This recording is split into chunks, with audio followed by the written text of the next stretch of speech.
Your school communications professionals know everybody. We are some of the most important people in communities.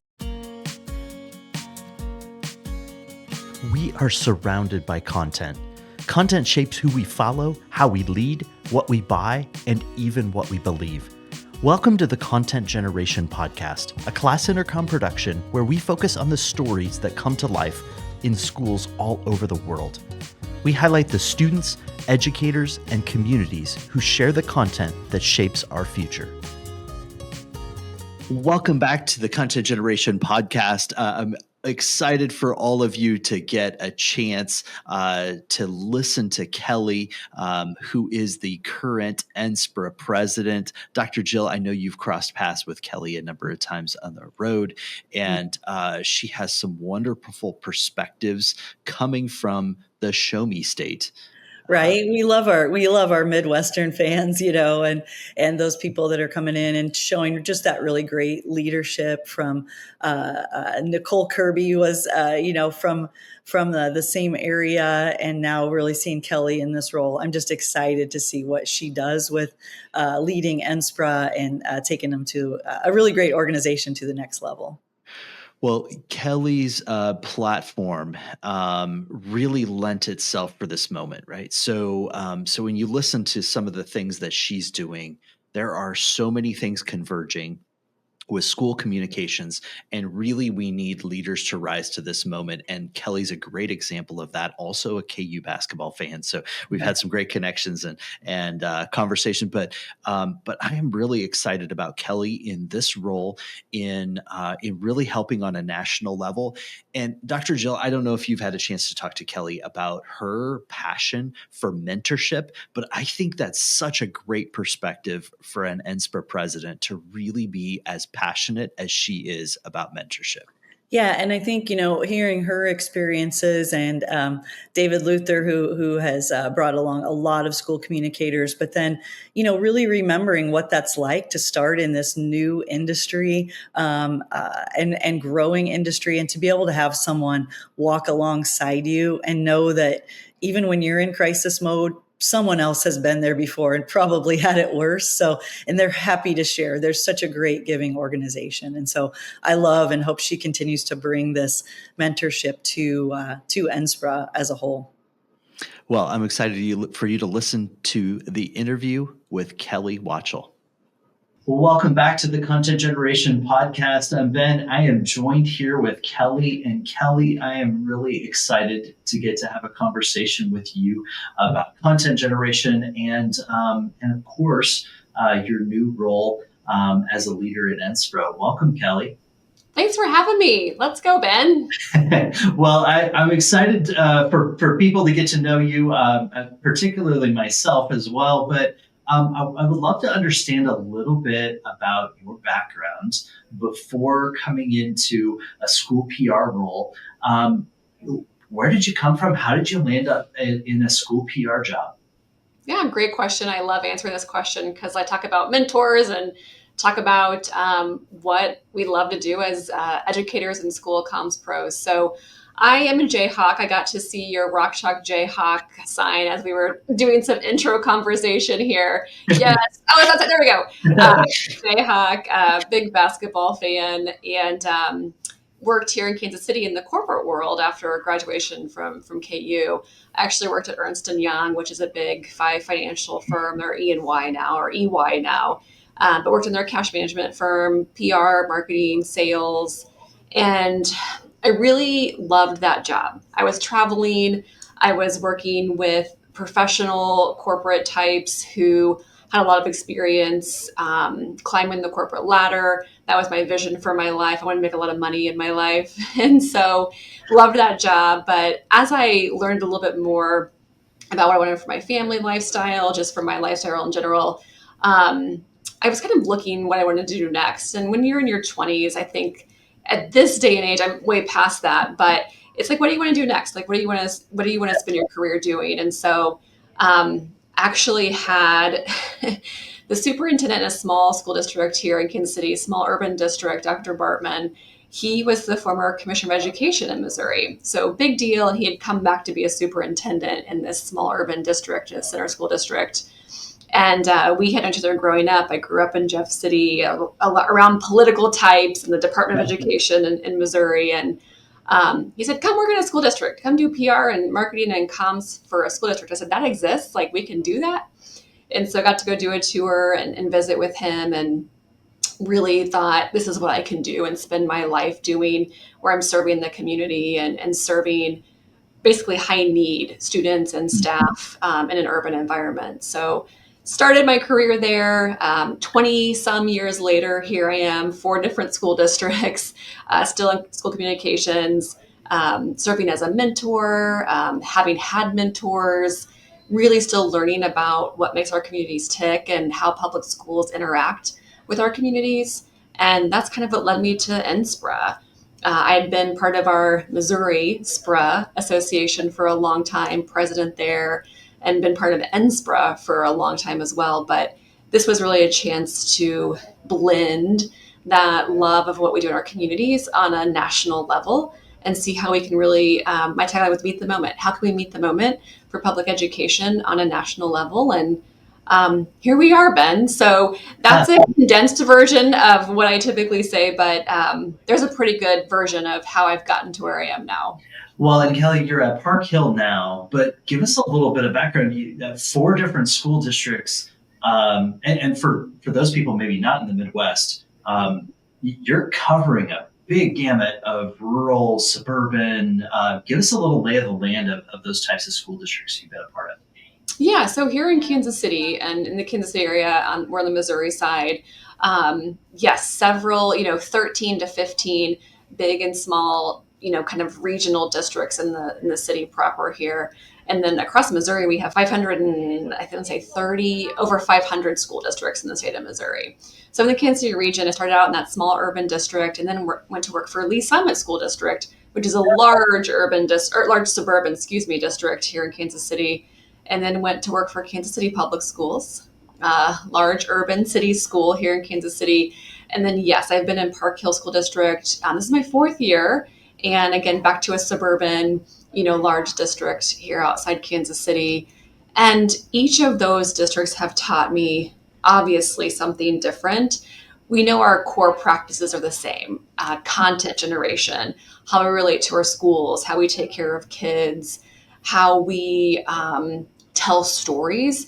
But I think what's different about every single school district is they have our own dynamics, whether it's with the adults in the schools or the families in the community services. Each district has its own dynamic and how we feel and the culture around those districts. So it's been a really great opportunity to meet so many people. I feel like I have so many kids, and just knowing families from across those 4 large areas in Kansas City, I have such great relationships with a broad variety of people across the larger Kansas City community, media partners, media contacts that I've known for 20 some years. It really, it gives us a chance as practitioners, it's given me a chance as a practitioner to know our community so well and see kids grow up and go off to college and come back as alumni and come sit at my Thanksgiving table, even as former students, because we've built those strong relationships.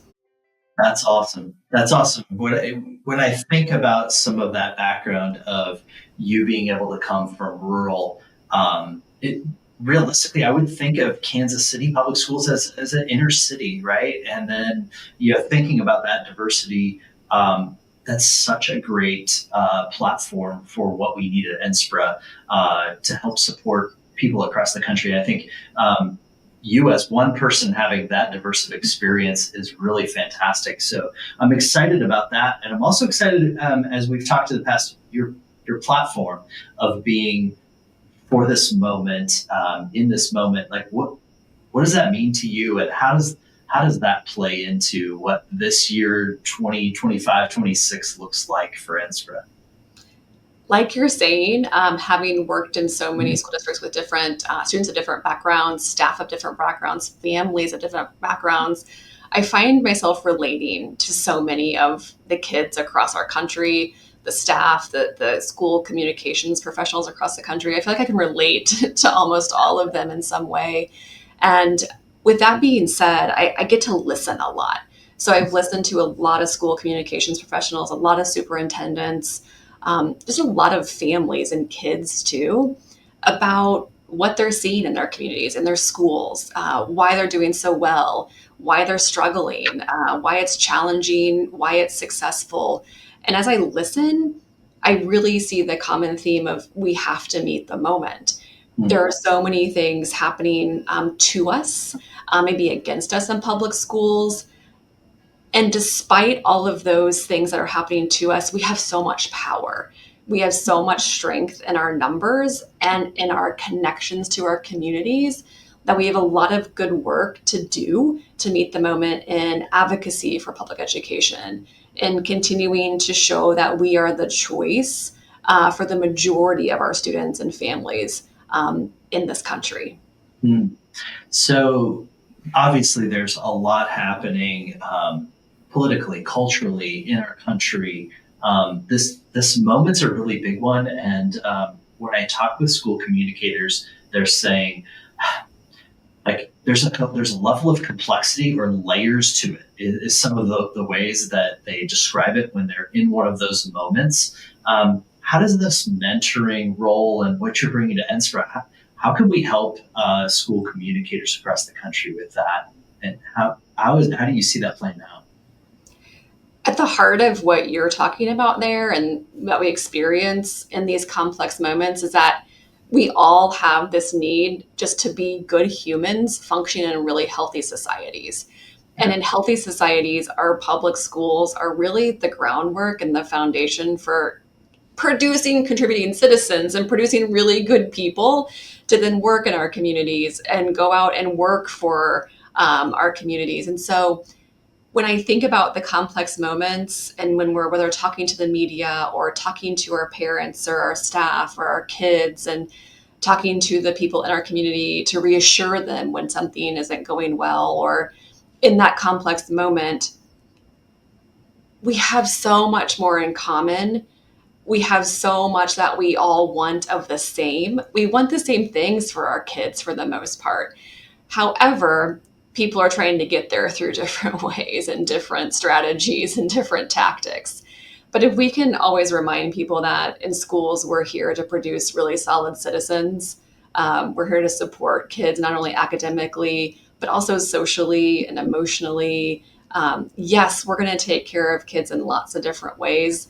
And I think people should understand and they need to come see. I always encourage people to come visit our schools and see actually what we're doing. And we have to do a better job in our roles about understanding not only the commonalities, but that differences are okay too. And just because we're different or we want to approach them different doesn't mean that we're bad or that we're doing it wrong. It's that maybe we haven't done a good job of explaining why we're doing something or how we're doing something. And if I'm making sense, other than I care deeply about the diversity that we have in our schools, about the richness that our differences do bring to actually end up being commonalities in a lot of ways. And so I'm just thinking about that as we think about how do we show that public education is still the choice. It will always be the choice for the best parts of our society. We have teachers who are amazing. And we've gotten to this point where we've seen like a vilification of teachers. And there's no teacher out there who doesn't want what's best for kids if they're really good teachers. And so we have to remind people that the good things that we do happen in our schools. Yeah. So there's so much rich storytelling. When you think about the types of things that you're helping bring from a mentorship standpoint, can you think of some mentors that have helped you along the way? It sounds like you alluded to a few, and love to hear a little bit about how that's played a role in your school comms journey. It's so interesting. This is a really great story. So when I first started in school communications, I was with our MOSPRA, our Missouri School PR Association crew, and the one of the practitioners from Jefferson City, where I grew up, was David Luther. And David said, you have to join this MOSPRA group. And he was the first one to say, come join MOSPRA. Well, David was a teacher in the high school where I went to high school and then became the comms professional in that school district. And David was actually like my secret pal with student council. So he was the teacher and they had kids, secret pals that you exchange gifts and stuff, which we probably couldn't do today. But David and I were secret pals, and it was so great to have him as a teacher in our school and then kind of be a mentor for me in school communications. So from him encouraging me to join the MOSPRA organization, he's now the executive director of the MOSPRA group. I have people that, Mary Jo Burton was in North Kansas City. She was one of the first professionals to take me to lunch and sit me down on the plaza and just let me talk and vent and say, it's okay, you're doing the right thing. We've all been there before. That reassurance was really important in those early parts of my career. Dr. Bartman, my first superintendent, he's this wise old owl, and he always had the right words and the right direction for me, being new to the industry at first. So just really good people from across MOSPRA, across NSPRA. I've had the opportunity to be the School Communicator of the Year finalist, and Dirk Tedman, who's up in Minnesota, Daniel Airy, who's down in Arizona, Jared Revlett, who's in Kentucky. The four of us have formed this kind of Four Musketeers group where we just, rely on each other for mentorship and reassurance and encouragement. And it's the people across the organization who make sure that we know we're not crazy. Yeah. I got to know Dirk well at President's Summit. We were having a dinner outside. Yes. Just, I was sharing with him some of my background too, and I was just like, this is why we need NSPRA, right? Mm-hmm. We need these sort of connections because, we talk sometimes about hot comms or some of the things that like when stuff really hits the fire. You don't have time to make a friend then. We need a friend before that, so that when it hits there, like we've got somebody we can call and somebody we trust and somebody who knows how we're trying to think about things, and that we really do have the best interests of students. So I think that's a great selection of mentors and connections you've outlined. It seems like really, as I've gotten to know you a little bit, that you're trying to really bring that attitude and perspective to a national level. Yeah, it's about relationships. It's about support and encouragement and ensuring that we're not getting beaten up, in a perception stage, or not getting taken advantage of because we work in public schools. And when we have the strength of a network, again, we're so powerful. We are some of the most important people in communities. Your school communications professionals know everybody. They know your kids, they know your staff, they know your community, your families, your outside organizations. We are a link to a lot of things in our communities, a lot of people in our communities. And that power is sometimes untapped. And if we can do it on a collective basis to where we're really advocating for our students and for our schools, a lot of power is there. And those relationships, when we can share advice and guidance or ask for advice and guidance from people who've been there, done that, we just make ourselves stronger by doing that. Yeah, that's a fantastic perspective. And I fully agree. I've seen so much value in the relationships that we find through NSPRA. And it seems like the organization just continues getting stronger in these last 5 to 7 years that I've really been watching it closer and closer, is that just seems to be getting stronger. Yeah, we've almost doubled our membership from about 5 years ago, from 1,500 members to over 3,000 members, which is a huge testament to the work that NSPRA is doing, the staff at NSPRA, what they're doing, what our membership is doing in recruitment and showing the value of organization. I think that's what's been one of NSPRA's strengths, is showing the value, providing that professional development, the resources, and the connection with people has been huge in helping recruit and retain our members over these last kind of 5 to 7 years. Well, I like your Four Musketeers, and I like the way you're bringing that to the table. I feel like NSPRA didn't just elect one person; they elected a bigger group when they got you to be taking a leadership role. How can we, as school communicators, collectively help you in this vision that now's the time? It's this moment. I love that question. Thank you for posing it. And what's been so cool, Ben, is that that question has been asked by so many people I've talked to. How can we support you? How can we support the organization? How can we support each other and our peers across the country? And I think my answer to that is evolving. My answer is evolving as I've been put in this position. It's been to be, the answer has kind of been, thanks for the support. And here's what you can do is you take really good care of those in your stead. You take really good care of your teams, take really good care of your superintendents, your cabinet members, and what's in your district. You take care of the things that are really high level. You produce the content. You look at the strategies. You follow your RPI, your professional research, planning, implementation, evaluation. You do your job really good. And when you build up the credibility over the course of your career, then we get to do really powerful things together because we've earned that right to do so in our communities. And so I just say, keep doing the good work that you're doing. And now I've collected your name, I've collected your interest. And as we look at what advocacy means for NSPRA, we have a pretty good army started to help us in that work. So support means saying that you're willing to help. You'll serve on a committee.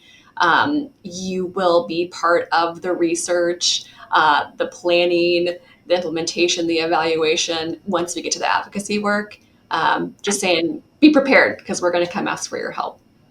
I like the way you positioned that I think what I'm hearing is advocacy gets a lot easier if we're doing our job well on all of those incremental steps.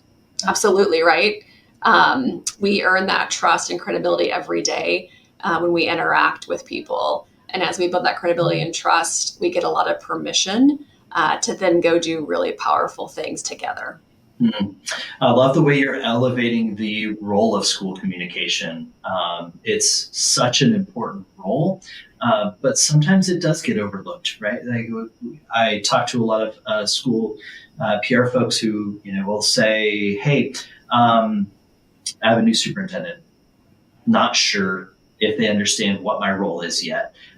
What's your advice for those school PR folks who are in that situation where they feel like they're not quite valued yet, or they haven't really demonstrated that yet, or been recognized for that importance that role really has become?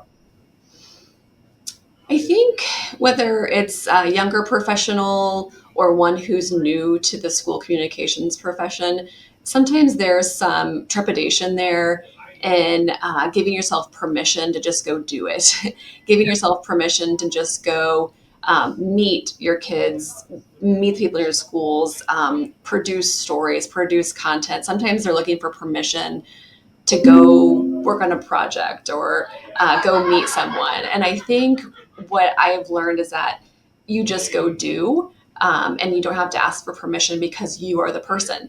I think sometimes we rely on other people to be like the person, whether it's your superintendent or a cabinet member or your board members, but we are the people who have the power to produce perception about our districts, to influence the conversation in our districts. And so I just advocate for those people to show their value, whether it's collecting all the evidence that you need to show for your media analytics, your social analytics, if it's collecting information about surveys around how people feel about your district and how you've grown that perception and built trust. If it's community engagement, it's connection with your community. I just really encourage people to start gathering that proof of evidence to be able to lay out in front of your superintendent. But if you're at that point too, you're almost already behind because inherently our value is in being present, having the upfront credibility because they hired you for a reason and they saw value in you and what your talents and skills are to bring to a school district. That's fantastic. But I love the way you're talking through imposter syndrome and some of these things that we talk about in other ways to say, do your job really well, and a lot of this gets easier. So thanks for instilling confidence in so many school communicators. Thanks for stepping up. I know that a bit of your platform was a bit of the now's the time, this is the moment, and you're exuding so much of that, Kelly. So thank you for rising to the moment for NSPRA, for school communicators, and for public schools. It's a huge commitment. I appreciate your commitment there. Oh, thanks for the ability to do so. And thanks for letting me be part of the leadership role. And I just appreciate you having the conversation, because you're right. We have so much good work to do and such good people doing this work that we have a lot of power to keep pushing and to make some really good things happen. Well, Kelly, I know you're headed out onto the circuit. You're going to be traveling to a number of conferences and places. What are your next lineups for NSPRA events? Do you have a lineup all scheduled, or do you even know where the next place is yet? So President's Summit, like we were talking about, is going to be in Texas in a couple months. I'm going to be going to Michigan to work with the Michigan School PR Association. I'll be in DC in a couple months. So I've got Texas, Michigan, and DC lined up over the next couple months, and looking forward to sharing some learning and some time with those fine folks in those states. Cool. Well, I'll see at least 2 of those spots. And so we're going to have a good time. And hopefully we can add to your Musketeer group. And you're welcome to join us. Let's go. I would love to, Kelly. Thanks so much for your time, and Rock Chalk Jayhawk. Rock Chalk Jayhawk. Take good care.